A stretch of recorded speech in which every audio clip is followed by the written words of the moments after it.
ఉదయం దేవుని వాగ్దానం. నీకు వాగ్దానం ఇచ్చిన దేవుడు నమ్మదగినవాడు, నిన్ను విడువడు, ఎడబాయడు. Praise the lord. దేవుని నామానికి మహిమ కలుగును గాక. ప్రతి ఉదయం ఒక ప్రత్యేకమైనటువంటి వాగ్దానముతో పరిశుద్ధాత్మ దేవుడు మనందరినీ దర్శిస్తున్నాడు కదండి.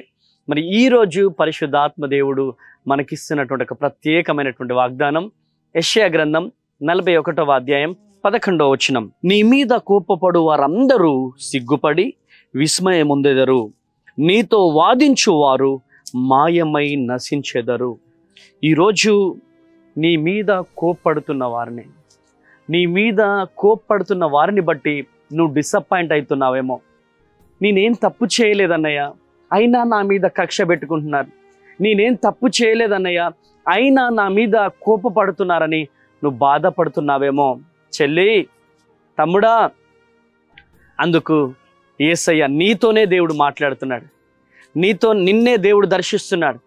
ఈరోజు ఏ వేదనతో ఈ వాగ్దానం చూస్తున్నావో, ఏ దుఃఖముతో ఈ వాగ్దానం చూస్తున్నావో, ఏ బలహీనతతో ఈ వాగ్దానం చూస్తున్నావో, ఎవరెవరు నిన్ను బెదిరించినప్పుడు కృంగిపోయి కుషించిపోయి ఈరోజు వేదనలోకి వెళ్ళిపోయి ఈరోజు ఈ వాగ్దానం చూస్తున్నావో, ఈరోజు దేవుడు చక్కనటువంటి రీతిలో దేవుడు నీతో మాట్లాడుతున్నాడు.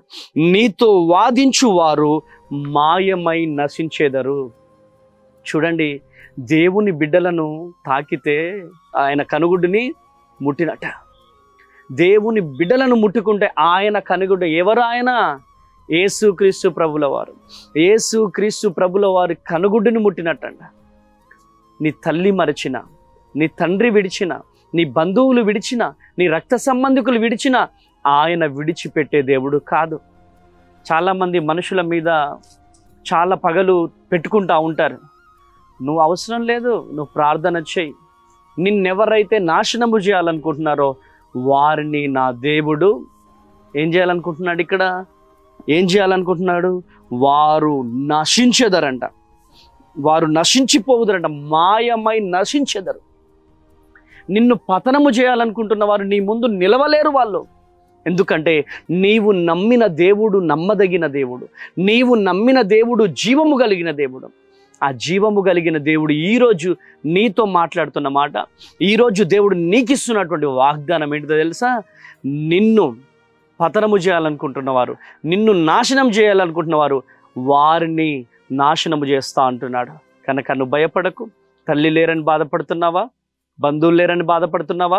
రక్త సంబంధికులు లేరని బాధపడుతున్నావా? ఎవరు నీ చెయ్యి విడిచిపెట్టినా నీ చెయ్యి నా దేవుడు పట్టుకునే దేవుడై ఉన్నాడు. నిన్ను ప్రేమించే దేవుడై ఉన్నాడు. నిన్ను ఓదార్చే దేవుడై ఉన్నాడు.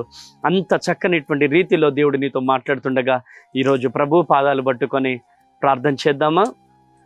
ప్రార్థన. తండ్రి స్తోత్రం ప్రభువా, గొప్ప దేవుడా. తండ్రి, మమ్మల్ని తండ్రి మరి ఎవరైతే టార్గెట్ చేస్తారో వారిని టార్గెట్ చేస్తా అంటున్నావు ప్రభువా. తండ్రి, నీ పాదాలు పట్టుకొని బ్రతిమలాడుతున్నాను ప్రభువా. ఎవరు మా చేయి విడిచిపెట్టినా మీరు మాత్రం మా చేయి విడిచిపెట్టకండయ్యా. అద్భుతమైనటువంటి రీతిలో ఈ ఉదయకాల సమయంలో అద్భుత రీతిలో తండ్రి మాతో మాట్లాడినందుకు వందనాలు. మమ్మల్ని దర్శించినందుకు వందనాలు. నీ మహిమతో, నీ శక్తితో, నీ బలముతో మమ్మల్ని నింపినందుకు వందనాలు ప్రభు. నీ పాదాలు పట్టుకొని బ్రతిమలాడుతున్నాను. అద్భుతము జరిగిస్తురామని ఈరోజు తండ్రి మ్యారేజ్ డేస్, బర్త్డేస్ జరుపుకుంటున్న ప్రతి బిడ్డని దీవిస్తూ ఆశీర్వదిస్తురమ్మని యేసు నామంలో ప్రార్థిస్తున్నాను తండ్రి. Amen, amen, amen. Praise the Lord. దేవుడు మిమ్ములను మీ కుటుంబాలను దీవించి ఆశీర్వదించును గాక. ఆమెన్. మరలా రేపు కలుద్దాం. Praise the lord.